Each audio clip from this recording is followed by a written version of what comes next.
สวัสดีค่ะกินแซ่บบายป้าเล็กค่ะเจอกันวันนี้ก็เสียงแหบนิดหน่อยนะคะเพราะว่าป้าเล็กเป็นหวัดค่ะเมนูของป้าเล็กวันนี้นะคะก็เป็นสุกี้น้ำนะคะกินไล่หวัดค่ะซดซุปร้อนๆเนาะก็จะช่วยได้นะคะทำให้โล่งคอหน่อยหนึ่งเนาะมากินด้วยกันค่ะ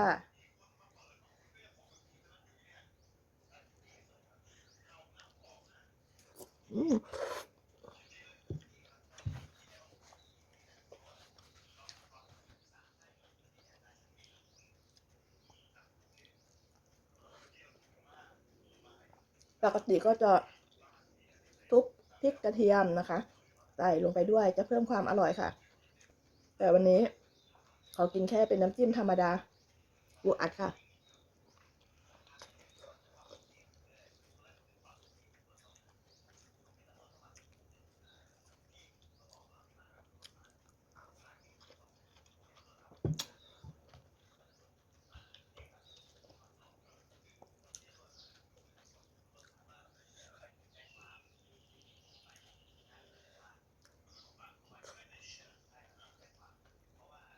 วุ้นเส้น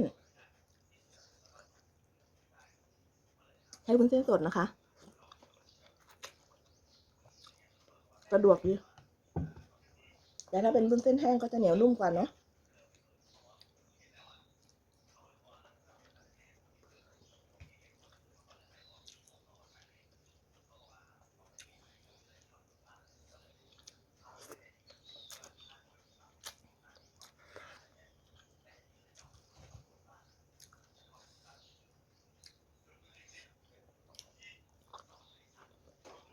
ไส้กรอกหมูหนังกรอบ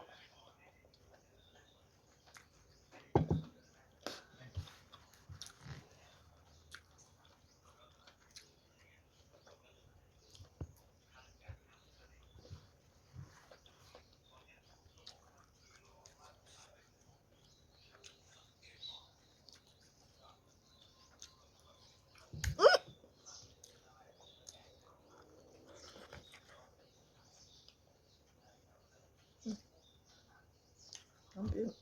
หยด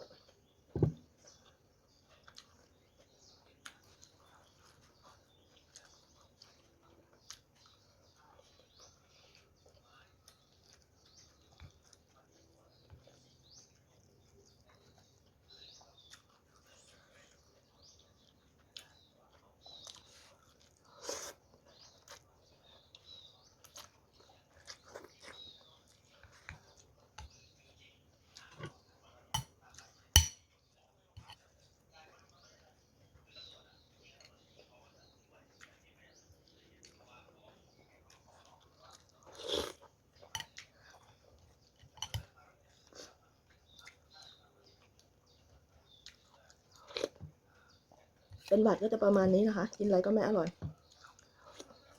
แต่เราได้สดร้อนๆแล้วมันก็โล่งคอค่ะพอได้มีแรงเนาะ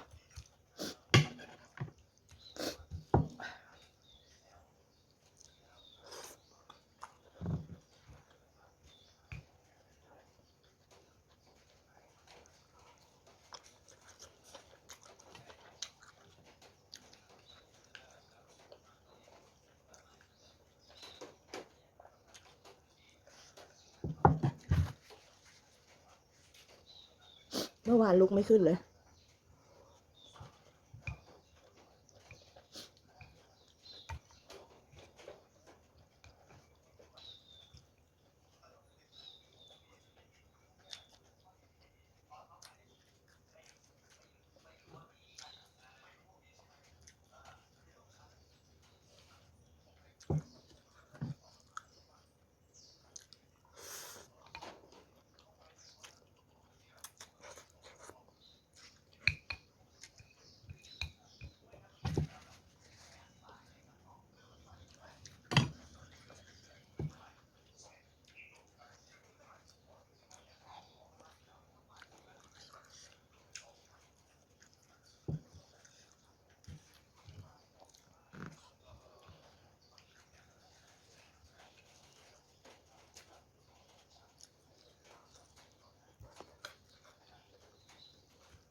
อย่าถามหาหมูนะเพราะไม่ได้ใส่ เอาแบบง่ายๆ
อย่าอมเยอะ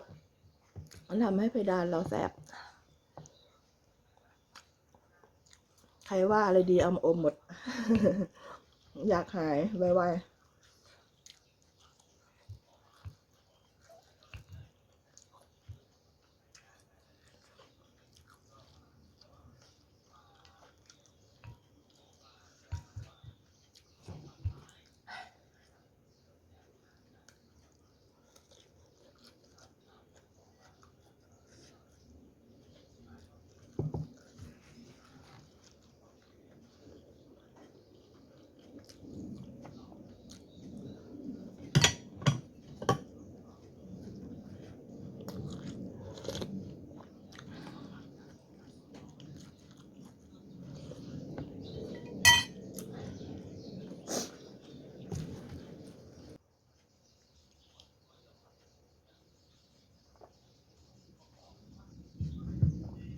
อิ่มแล้วค่ะ ไปก่อนนะคะ ขอบคุณทุกท่านที่รับชมจนจบคลิป ขอบคุณสำหรับทุกกำลังใจ ทุกไลค์และก็ทุกแชร์ค่ะ เจอกันใหม่คลิปหน้านะคะ